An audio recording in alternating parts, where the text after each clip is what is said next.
Hello and welcome to western music classes. मेरा नाम है शरद तिवारी। आज का लेसन है वेस्टर्न म्यूज़िक थ्योरी लेसन 2। इसके पहले हमने नोटेशन रीडिंग और स्टैफ नोटेशन, उसके बाद ट्रेबल क्लेफ, बेस क्लेफ, ये सारी चीज़ें कर ली हैं। तो अगर आपने वो वीडियो नहीं देखा है तो आई बटन में उसका लिंक है, आप प्लीज़ जाके वो वीडियो देख लीजिए। तो आज हम बात करते हैं अबाउट रेस्ट्स। अच्छा, रेस्ट होता क्या है?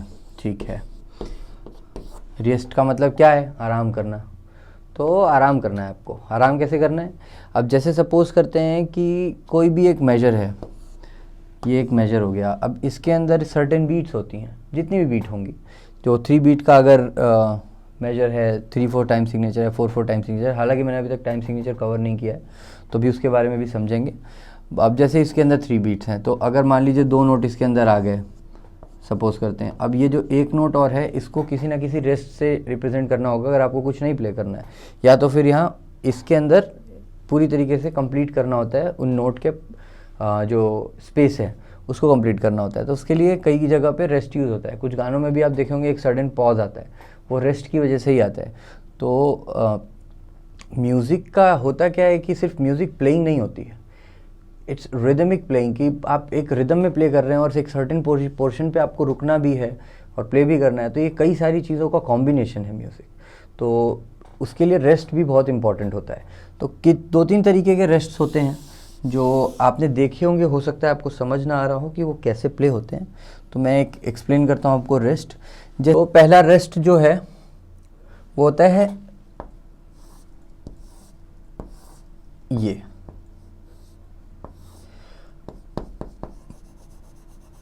ये ऊपर से नीचे की तरफ ड्रॉप हो रहा होगा, तो ये होता है सेमी ब्रीफ रेस्ट।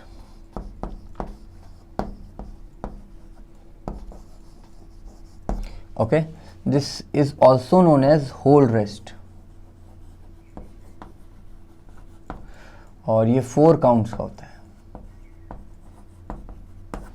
ठीक है, इसके बाद जो नेक्स्ट रेस्ट है वो होता है आपका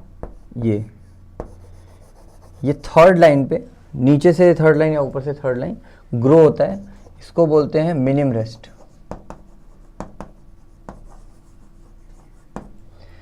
और ये होता है, इसको is also known as half rest. ये 2 काउंट्स का होता है। और इसके बाद आता है आपका क्रॉचेट रेस्ट। अब ये ऐसा होता है जैसे 3 बनाएंगे एक, उसके ऊपर एक ऐसे, या फिर ऐसे बना सकते हैं। ठीक, ये हो गया आपका क्रॉचेट रेस्ट।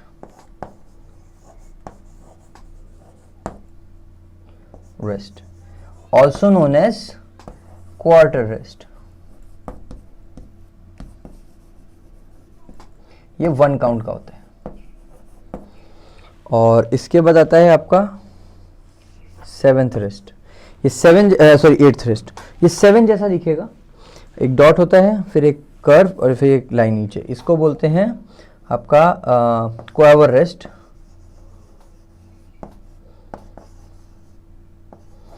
और इसको 8th रेस्ट भी बोलते हैं। ये 1/2 हाफ काउंट का होता है। ठीक है, तो ये हो गए आपके 4 सेक्शंस, जो 4 रेस्ट होते हैं। इसके अलावा भी होते हैं। तो रेस्ट का मतलब है साइलेंस। आपको उस पोर्शन पे कुछ नहीं करना है, कुछ भी प्ले नहीं करना है उस पोर्शन में। तो कई बार आप गिटार में, पियानो में, हर सेक्शन में ये चीज़ पाएंगे कि हर जगह पे ऐसा रेस्ट दिया होता है। किस लिए? उसका पर्पस क्या है? Music is not about just playing. उसमें पर्टिकुलर टाइमिंग के साथ आप किस तरीके से रुक रहे हैं, कितने सेकंड का पॉज ले रहे हैं, वो भी मैटर करता है बीट्स के अकॉर्डिंग। ठीक है, तो ये रेस्ट का मतलब होता है। और रेस्ट बहुत इंपॉर्टेंट है समझना। जैसे कई बार लोगों को इन दोनों रेस्ट में बहुत ज़्यादा कन्फ्यूजन हो जाती है, होल रेस्ट और हाफ रेस्ट के अंदर। तो होती है कन्फ्यूजन, क्योंकि दोनों सिमिलर ही दिखते हैं। एक ग्रो कर रहा है, एक ड्रॉप है, तो वो समझना पड़ता है उसको, उस चीज़ को। तो मेरे साथ भी कई बार हो जाता है कि मुझे भी ऐसा कन्फ्यूजन हो जाए। तो ये कोई बहुत ऐसा नहीं है, लेकिन इसको बहुत ध्यान रखना चाहिए रेस्ट को। और टाइमिंग के हिसाब से समझ में आ जाएगा आपको कि कौन सा रेस्ट है, कौन सा नहीं है। तो अब कैसा होता है कि पियानो के अंदर जनरली आप ये वाला रेस्ट सेमी ब्रीफ पाएंगे, क्योंकि कभी कभी क्या होता है कि उसमें लेफ्ट हैंड पोर्शन आता ही नहीं है। मतलब लेफ्ट हैंड का पोर्शन है ही नहीं, सपोज करिए किसी एक प्रॉपर रेस्ट के लिए, किसी एक प्रॉपर मेजर के लिए, तो उस केस में ये सेमी ब्रीफ रेस्ट यूज़ होता है बहुत ज़्यादा। 4 बीट का रेस्ट है, 4 बीट का साइलेंस है, या कोई आप असेंबली प्ले कर रहे हैं, जैसे कोई बहुत बड़ा सॉर्ट ऑफ म्यूज़िक है जिसमें बहुत सारे इंस्ट्रूमेंट्स प्ले हो रहे हैं, लेकिन आपका एक सर्टेन पार्ट नहीं है वहाँ पे, उस पोर्शन में आपको नहीं प्ले करना है, तो वहाँ पे आपको ये रेस्ट मिलेगा। उसके अलावा आपका सिंगिंग में आता है, जैसे सिंगिंग कर रहे हैं आप, तो बीच में कई बार ये होता है कि म्यूज़िक है पोर्शन, म्यूज़िक का पोर्शन है, तो वहाँ पे भी आपको सिंगिंग वाली लाइन में रेस्ट मिलेगा, ठीक है। तो ये हो गया रेस्ट का पोर्शन। अब आप समझ गए 4 count, 2 count, 1 count and half count. अब इसके बाद हम बात करेंगे टाइम सिग्नेचर के बारे में। ओके, तो अब आप लोग को, कई लोग को ये लगता होगा कि जो गिटार प्लेइंग है या फिर पियानो प्लेइंग है या कोई और इंस्ट्रूमेंट की प्लेइंग है, वो उससे बीट का कोई लेना देना नहीं, क्योंकि वो मेलोडी इंस्ट्रूमेंट, ऐसा नहीं होता है।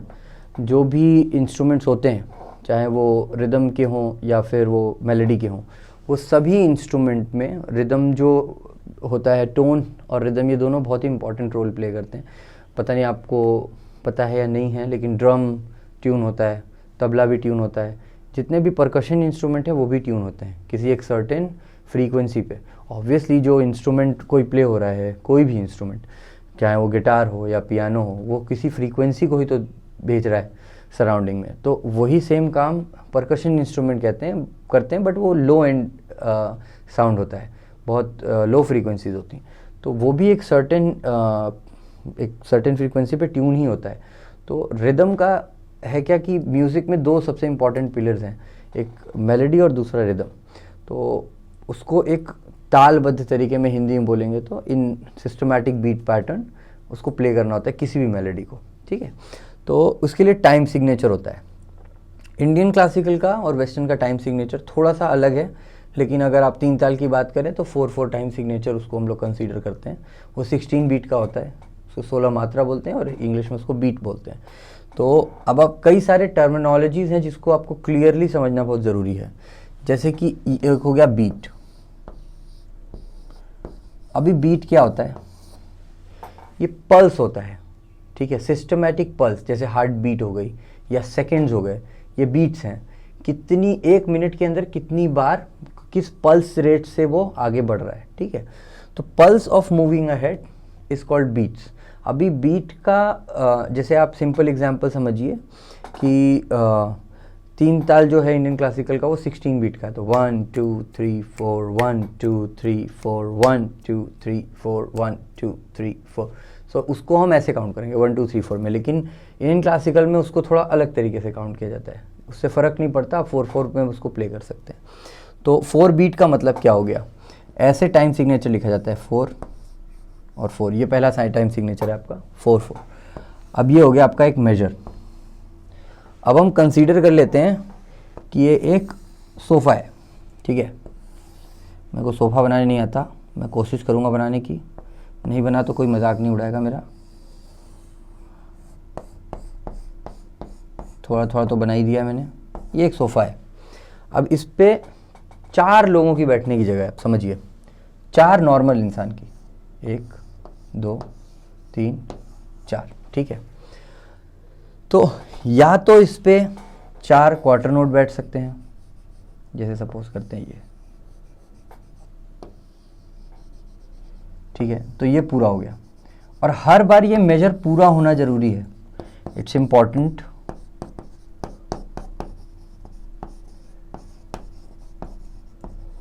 To fill the measure. जितना भी बीट है उतना मेजर में फुल होना बहुत ज़रूरी है। ये बेसिक कॉन्सेप्ट। अब सपोज अब यहाँ पे आ गए 4 हमारे क्वार्टर नोट्स, 1 बीट के ईच होते हैं, तो 4 बीट था तो हमने 4 किया। अब ये जो ऊपर वाला है ये बताता है नंबर ऑफ बीट्स इन अ बार या फिर मेजर, सेम चीज़ होती है। और ये जो दूसरा वाला जो ये 4 है नीचे वाला, ये समझने में लोगों को बहुत कन्फ्यूजन होती है। इसके लिए बहुत लोग, मतलब मेरे जो स्टूडेंट्स हैं वो मेरे से पूछते हैं है क्या, बहुत टाइम लग जाता है इस चीज़ को समझने में। ओके, सो ये वाला जो है 4, ये बताता है कि 1 beat is equal to crotchet, crotchet या फिर क्वार्टर नोट। क्या मतलब हुआ इसका? इसका मतलब हुआ कि ये बताता है कितने होंगे और ये बताता है कौन से वाले होंगे। ठीक है, तो ये 4 बीट हो गए और कौन से वाले 4 बीट होंगे? क्रॉचेट वाले। तो इसलिए मैं 4 क्वार्टर नोट यहाँ पर, ठीक, 4 क्वार्टर नोट इसके अंदर आ सकते हैं। तो अगर 4 क्वार्टर नोट आ सकते हैं तो इसका मतलब है कि 2 इसके अंदर हमारे मिनिम आ सकते हैं। ठीक है, तो हम ये हटा दिया, हमने सपोज ये हटाया, ये 2 क्रॉचेट बीट है। अब हमने यहाँ पे एक मिनिम बना दिया। तो ये एक्चुअली थोड़ा बड़ा नोट होता है इन सब के कंपैरिजन में, 2 बीट का नोट है। तो 2 बीट इसके पास गए और एक इसके पास, तो 2 + 1 + 1 सॉरी 1 = 4। अब ये 4 हो गया। अब इसके बाद हम चाहें तो पूरे मेजर को कवर अप कर सकते हैं एक नोट से, वो होता है आपका होल नोट। तो जैसे ही हम इसमें होल नोट भरेंगे तो इसमें 4 बीट का ज़रूरत ही नहीं है, ये पूरा का पूरा एक बार में चला जाएगा होल नोट। ठीक, ये पूरा मेजर लेके गया, 4 बीट का होता है ये। अब इसमें अगर रेस्ट का हम एक इन्फ्लुएंस चेक करें, जैसे यहाँ आ गया एक मिनिम। अब इसमें 2 बीट बची हुई है तो उसके लिए हमने एक रेस्ट लगा दिया ऐसे, तो ये भी फिर भी पूरा हो गया 4 बीट, 2 + 2। और अगर मान लो आपको यहाँ कुछ भी नहीं प्ले करना है और ये मेजर खाली जा रहा है, ठीक है, तो यहाँ पे एक हमने होल रेस्ट लगा दिया तो भी ये खाली हो गया। अब इसके बाद आता है आपका 8th नोट। ये हम सिर्फ 4/4 की बात कर रहे हैं। 8th नोट में 1 2 ये ऐसे जुड़ जाएंगे, चाहे तो ये 4 ऐसे जुड़ सकते हैं, ऐसे ये 4 ऐसे जुड़ गए, फिर 4 इधर जुड़ गए, तो ये हो गया आपका 1 n 2 n 3 n 4 n, ऐसे काउंट करेंगे तो ये आपका 8 बीट्स पूरा कर दिया, 4 बीट्स पूरा कर दिया। अब एक चीज़ और है कि मैंने इनको एक साथ क्यों नहीं पूरा जोड़ दिया, है ना, ये 4 तो जुड़ ही रहे हैं तो 8 को ही जोड़ देते हैं। ऐसा नहीं होता है, क्योंकि यहाँ पे हम हमेशा 4/4 में एक इमेजिनरी लाइन कंसीडर करते हैं जो कि 2 बीट के बाद आती है। इसीलिए आप कभी भी नहीं देखोगे, ये भी नहीं हो सकता, मतलब जैसे सपोज करो कि यहाँ पे हमें 2.5 बीट लिखनी है, सपोज करो आप, जैसे हमने शुरुआत के 1.5 बीट के लिए एक नोट बनाया, जैसे ये नोट एक आया, हाँ ये नोट आया, ये 1.5 बीट का है, ठीक है, ऐसे लिखते हैं 1.5 बीट, डॉटेड नोट होते हैं, मैं आगे बताऊंगा। तो अब इसके बाद हमें अगर सपोज करो कि हमें 2.5 बीट का कुछ लिखना है तो हम कैसे लिखेंगे? तो अब 2.5 बीट कैसे लिखते हैं? या तो 5 8th नोट बना दें तो हो जाएगा 2.5 बीट, लेकिन अगर एक ही नोट हो जो 2.5 बीट के लिए प्ले करना है तो कैसे करेंगे? तो हम यहाँ लिखेंगे एक ये वाला नोट और इसके बाद फिर एक नोट लिखेंगे मिनिम और फिर इसको अटैच कर देंगे टाई से, तो ये अब यहाँ प्ले होगा और 2.5 बीट के लिए प्ले होगा, इसकी और इसकी वैल्यू जुड़ गई। ठीक है, तो इसमें एक और कॉन्सेप्ट आया अभी हमारा, टाइड नोट। टाइड नोट क्या होता है? ओके, सो टाइड नोट का मतलब ये है कि कभी भी 2 सिमिलर नोट, जैसे कि सपोज करते हैं 2 ई नोट्स आ गए, ओप्स 1 मिनट मैं थोड़ा आराम से बैठ जाता हूँ। एक ये नोट आया सपोज करो, ठीक है, और सपोज करो एक ये नोट आया। अब ये 2 सिमिलर नोट हैं, मतलब अल्फाबेटिकली सिमिलर की बात हो रही है, तो ये अल्फाबेटिकली सिमिलर जो 2 नोट हैं, अब ये 2 नोट को अगर हमको एक ही टाइम पे प्ले करना है तो हम इसकी जगह 3 बीट का नोट लिख सकते हैं। लेकिन कई बारी क्या होता है, यहाँ मेजर डिवाइड हो रहा होता है तो उसको नहीं लिख सकते, क्योंकि 4/4 का जो कॉल है वो पूरा हो गया, लेकिन उस नोट को हमें एक्सटेंड करना है, तो उस सिनेरियो में हम टाई लगा देते हैं। अब ये टाई जो है ये ऐसा कर्व साइन दिखता है, और ऐसे एक और साइन होता है जिसको स्लर बोलते हैं, वो मैं अभी इसी कॉन्सेप्ट के बाद एक्सप्लेन कर दूंगा ताकि कंफ्यूजन ना हो। तो ये हो गया आपका टाइड नोट। अब ये टाइड नोट का मतलब ये है कि ये वाला जो नोट था मिनिम, इसकी 2 बीट की वैल्यू है, प्लस करेंगे इसकी 1 बीट की वैल्यू है। अब हम इन दोनों नोट को एक साथ प्ले कर देंगे जो 3 बीट के लिए प्ले हो जाएगा। तो ये एक बार ही प्ले होगा, सपोज ई नोट है तो ई एक बार ही प्ले होगा, 2 बीट के लिए यहाँ पे और 1 बीट के लिए यहाँ पे, वो कंटिन्यूस रहेगा, उसमें दोबारा उसको प्ले नहीं करना है। पियानो पे या सिंग कर रहे हैं तो भी, या गिटार प्ले करें तो प्लक नहीं करना है दोबारा। 3 बीट के लिए वो सस्टेन रहेगा। ये टाइड होता है। लेकिन आप कभी कंफ्यूज मत होना, ऐसा भी साइन आ सकता है, जैसे एक नोट आ गया, एक यहाँ आ गया, एक यहाँ आ गया, और एक ऐसे साइन बना हुआ है। तो आप कंफ्यूज मत होइएगा कि ये टाई है, टाई नहीं है। टाई दो similar alphabetic similar note, values का कोई लेना देना नहीं है इस कॉन्सेप्ट में। मिनिम भी हो सकता है, क्वार्टर भी हो सकता है, दोनों के बीच में टाई हो सकती है, but similar alphabetic note, E note है तो ई के साथ ही टाई बनेगा। अब ये जो नोट हो गए आपका, ये जो साइन है इसको बोलते हैं स्लर।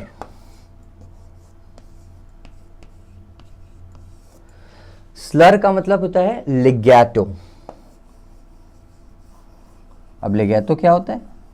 लेगैटो का मतलब होता है स्मूथ प्लेइंग।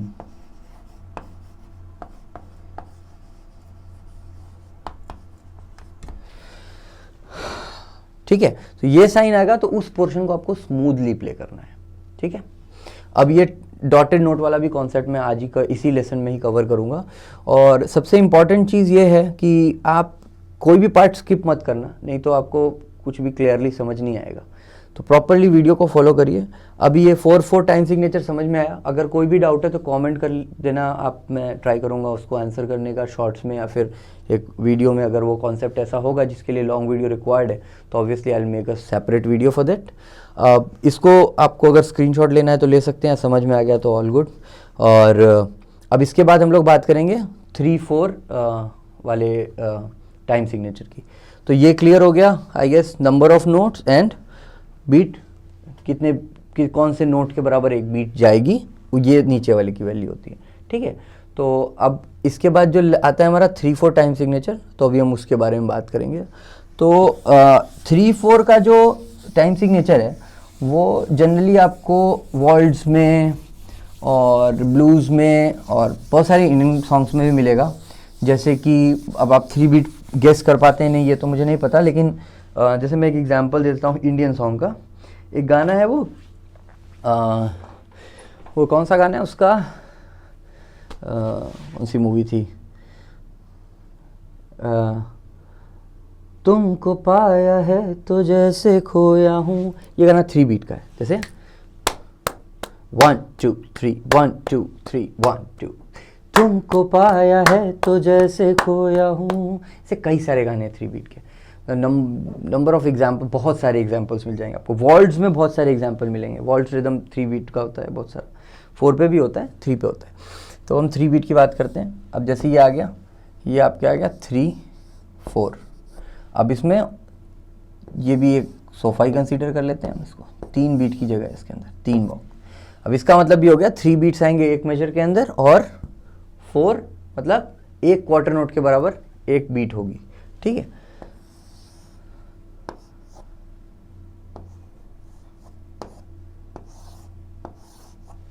तो अब क्या है कि यहाँ 3/4 टाइम सिग्नेचर जब होता है तो एक नया नोट इंट्रोड्यूस होता है।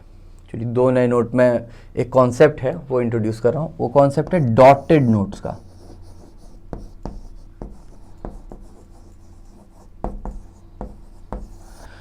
ओके, तो डॉटेड नोट्स में क्या होता है कि नोट के नेक्स्ट एक डॉट लग जाता है जिसकी वजह से उसकी सर्टेन वैल्यू बढ़ जाती है। जैसे कि सपोज करें ये मिनिम है, ठीक है। अब मिनिम के नेक्स्ट अगर एक डॉट लगा दिया हमने, ये सीधा है और मिनिम ऐसे भी लिखा जा सकता है, और यहाँ डॉट लग गया। तो ये जो डॉट है ये क्या करेगा कि half of the value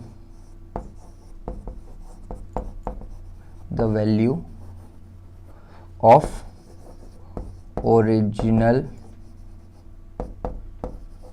note will be added.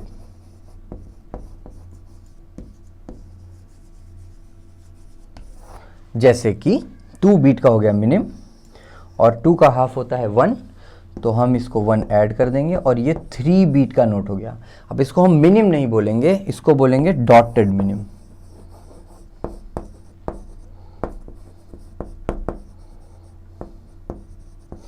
ठीक है, इसी तरीके से क्वार्टर नोट के साथ भी होता है। जैसे ये क्वार्टर नोट आ गया, इसके आगे डॉट लग गया, तो इसकी वैल्यू होती है आपकी क्वार्टर नोट की 1 बीट प्लस इसमें करेंगे हाफ ऐड, और ये हो जाएगा आपका 1.5 बीट। ठीक है, 1.5 बीट का नोट है ये। तो जैसे ये है, अब इसमें हम क्या कर सकते हैं, अगर हमको पूरा फिल करना है तो इसमें होल नोट नहीं आएगा क्योंकि ये 3 बीट का है, इसमें 4 बीट की जगह ही नहीं है। तो यहाँ पे हम एक नोट लगा सकते हैं डॉटेड मिनिम, या फिर एक मिनिम लगा सकते हैं और एक क्वार्टर नोट भर सकते हैं, या फिर हम इसमें 2 डॉटेड क्वार्टर नोट भर सकते हैं, ठीक। या फिर हम इसमें एक साथ इसमें वो बन जाता है आपका 8 नोट वाला, क्योंकि इसमें इमेजिनरी लाइन नहीं होती 4/4 टाइम सिग्नेचर जैसी 2/2 बीट पे, इसमें नहीं होती। इसमें आप एक साथ कर सकते हो, जैसे ये हो गया 1 2 3 4 5 6, इनको एक साथ लाइन से ऐड कर सकते हो। तो ये हो गया आपका 1 and 2 and 3 and 1 and 2 and 3 and, ठीक है, क्लियर। तो ये हो गया आपका 3/4 टाइम सिग्नेचर। और इसी तरीके का एक और कॉन्सेप्ट है 2/4 टाइम सिग्नेचर का। जैसा हमने 4/4 देखा था वैसे ही 2/4 टाइम सिग्नेचर होता है। जैसे 2/4, इसमें 2 बीट की जगह होती है बस, ठीक है। 2 पोर्शंस हैं। अब इसमें 1-2 क्वार्टर नोट भर सकते हैं आप, या एक हाफ नोट भर सकते हैं, या फिर 4 8 नोट।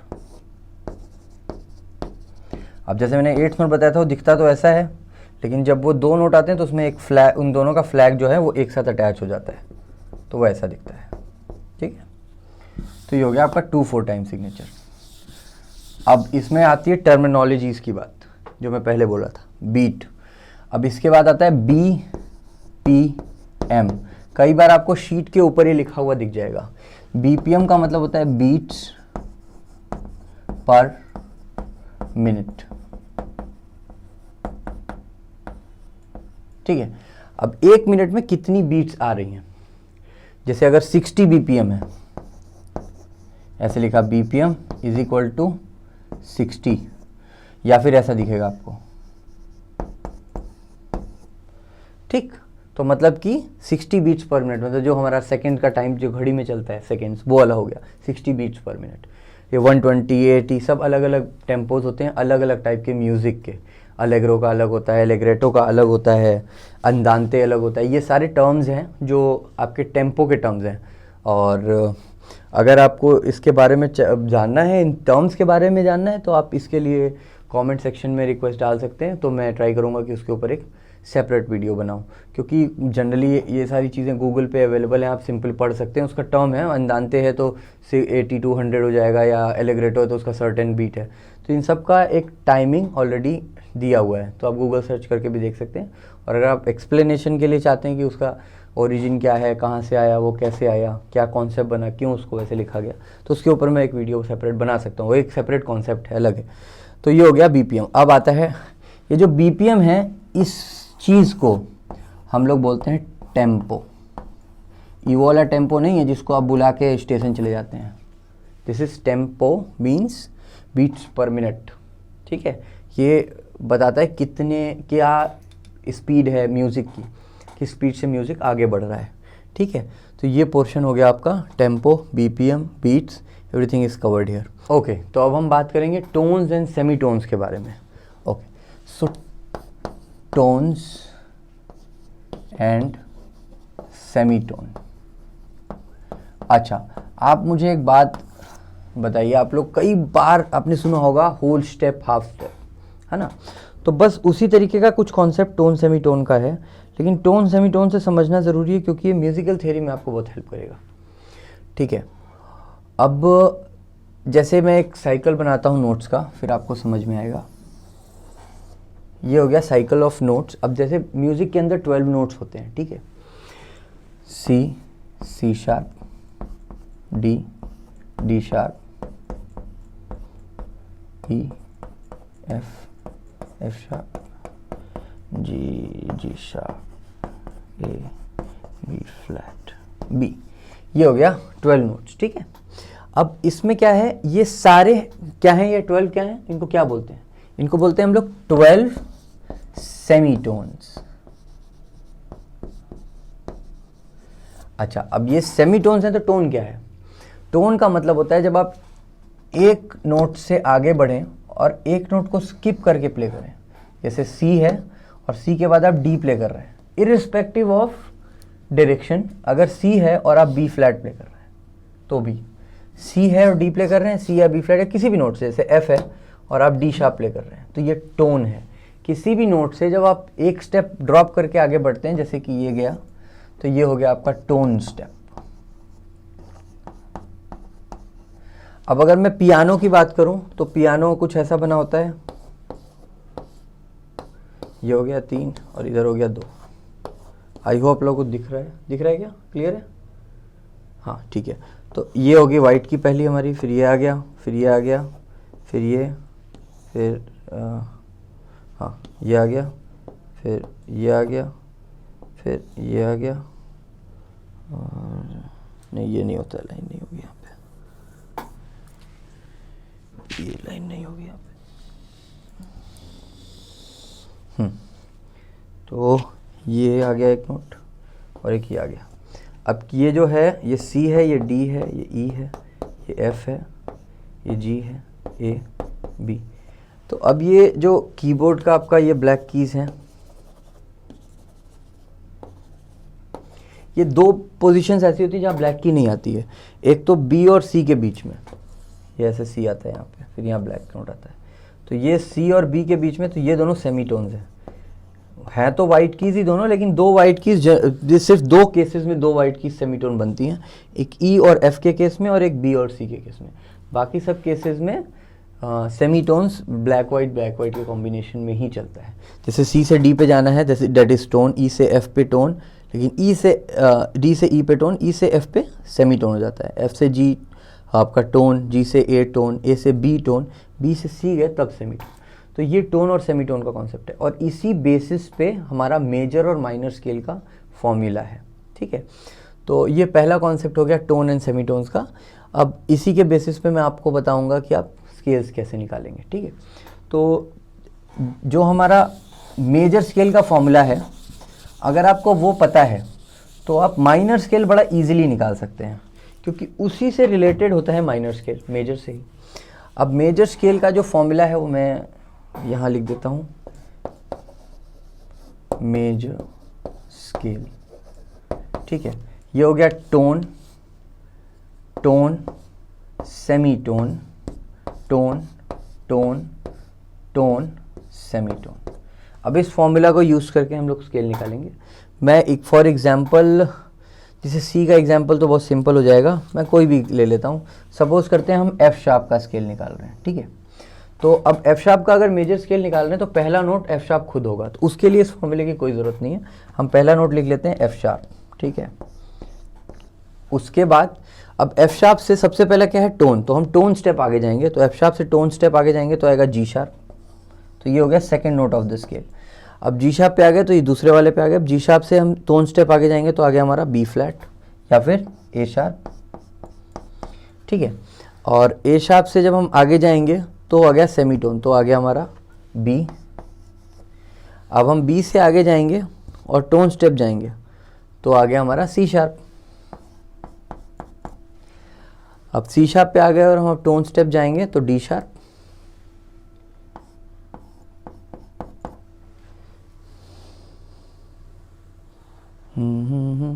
डी शार्प पे आ गए, टोन स्टेप गए, डी शार्प से अब टोन स्टेप आगे जाएंगे तो आ गया एफ, फिर आएगा आपका एफ, फिर आएगा एफ शार्प। अच्छा, अब मैंने थोड़ा सा गलत लिख दिया यहाँ पे, मैंने स्केल तो सही निकाला है लेकिन इसको एफ शार्प के रेफरेंस में नहीं जानते हैं। ये वाला स्केल एक्चुअली जी फ्लैट है, वो सर्कल ऑफ फिफ्थ का कॉन्सेप्ट है, तो इसको हम ऐसे लिख देंगे फिलहाल, इसको करेक्ट करने के लिए। जी फ्लैट, ए फ्लैट, बी फ्लैट, और फिर सी फ्लैट, फिर डी फ्लैट, फिर आपका आ गया ई फ्लैट, फिर आ गया आपका एफ, और फिर आया जी फ्लैट। अब ऐसा क्यों होता है, क्योंकि मैंने एक शॉर्ट बनाया था इसके लिए कि स्केल्स के अंदर कभी भी एक अल्फ़ाबेट 2 बार रिपीट नहीं होना चाहिए, जैसा इस वाले में हो रहा है। देखिए एफ और एफ शार्प आ गया ना, तो ऐसा नहीं होना चाहिए मेजर स्केल में कभी भी, तो इसलिए हम इस तरीके से लिखेंगे। तो ये कौन सा स्केल है, 1 2 3 4 5 6 फ्लैट्स वाला स्केल है ये। ठीक है, उस सर्कल ऑफ फिफ्थ में समझेंगे हम उस चीज़ को। आप इसका स्क्रीनशॉट ले सकते हैं, अगर कुछ डाउट हो तो आप ज़रूर बताएं। तो tone tone semitone, tone tone tone semitone, these are all difference between the notes of those note of the scale। जैसे इनके बीच में आ गया टोन, इनके बीच में आ गया टोन, इनके बीच में आ गया semitone, tone tone tone semitone, and this become the major scale. ठीक है, this is how we write the major scale. अब हम बात करते हैं, अब ये शार्प फ्लैट अगर आ गया तो अब उसको कैसे लिखेंगे। तो नेक्स्ट जो हमारा लेसन है वो है की सिग्नेचर का। ठीक है, तो अब हम बात करेंगे की सिग्नेचर के बारे में। की सिग्नेचर, ठीक है, की सिग्नेचर क्या होता है। तो जब भी शीट ऐसे लिखी जाती है, ठीक है, अब यहाँ पे मान लीजिए ट्रिपल क्लेफ हमने बना दिया, तो इसके बाद आता है टाइम सिग्नेचर ना। लेकिन टाइम सिग्नेचर और ट्रिपल क्लेफ के जो बीच का पोर्शन होता है ये होता है की सिग्नेचर पोर्शन।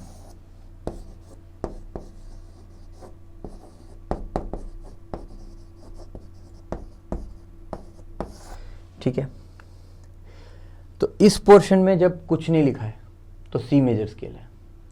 शार्प या फ्लैट है तो पता चलता है कि वो कौन सा स्केल है। जैसे अभी के लिए मैं एक एग्जांपल के लिए आपको बता देता हूँ। जैसे इसमें एफ लाइन कौन सी होती है, every good boy does fine, ये वाली। तो इस पे अगर हमने एक शार्प ऐसे लगा दिया तो ये हो गया जी मेजर स्केल। सिंपल है, की सिग्नेचर देखा हमें पता चल गया जी मेजर स्केल है। अब ये पता कहाँ चलेगा कि कौन सा स्केल है, ये पता चलेगा हमें अब हमारे पोर्शन में जहाँ पे हम सर्कल ऑफ फिफ्थ समझेंगे। ठीक है, तो ये की सिग्नेचर का पोर्शन होता है। ये सिर्फ इतना ही था अभी। अब जब मैं आपको सर्कल ऑफ फिफ्थ कवर करूँगा तो आपको प्रॉपरली की सिग्नेचर का नॉलेज मिल जाएगा। इसी सीरीज़ में वीडियो आएगी, आप हो सकता है आ भी गई हो, आप जाके चेक कर सकते हैं। तो अभी हम बात करेंगे एक्सीडेंटल्स की।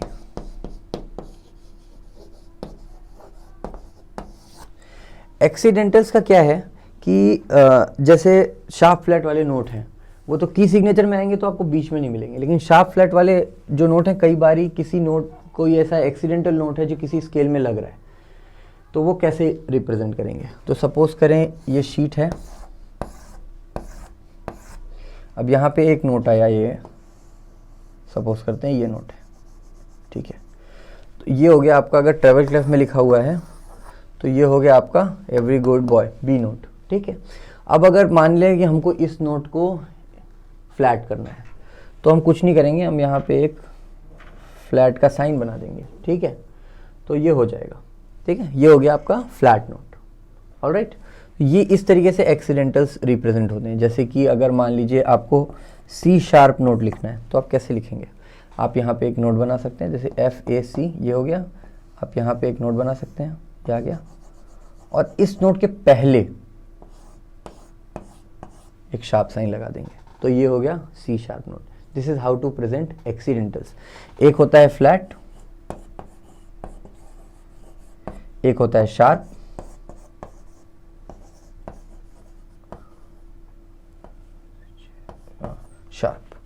और एक होता है नेचुरल। आई गेस ऐसा होता है। Okay, this is the natural sign.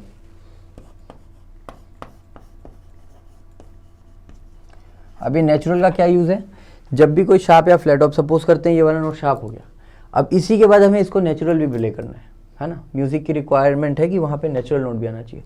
तो इसी के बाद एक नोट बनेगा और उसके पहले ये वाला साइन लगेगा, तब ये नोट नेचुरल होगा, अदरवाइज वो शार्प ही रहेगा। अगर इसके बिना ये साइन यहाँ पे है तो ये इस साइन के इन्फ्लुएंस की वजह से ये वाला भी शार्प ही रहेगा टिल द मेजर कंप्लीट्स।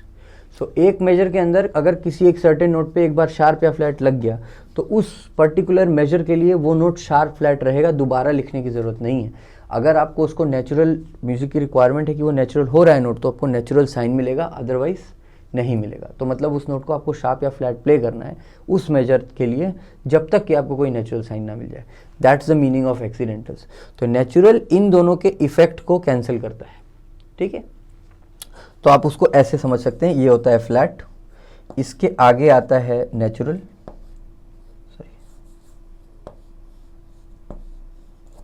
और इसके आगे आता है शार्प, ऐसा होता है। ठीक है, तो ये हो गया आज तक का कॉन्सेप्ट। अभी इसके आगे का जो भी पार्ट है वो हमारा लेसन 3 में आएगा। कोई भी डाउट हो तो प्लीज़ आप लोग कमेंट करिए और हम ट्राई करेंगे कि उसको कवर करें। Thank you.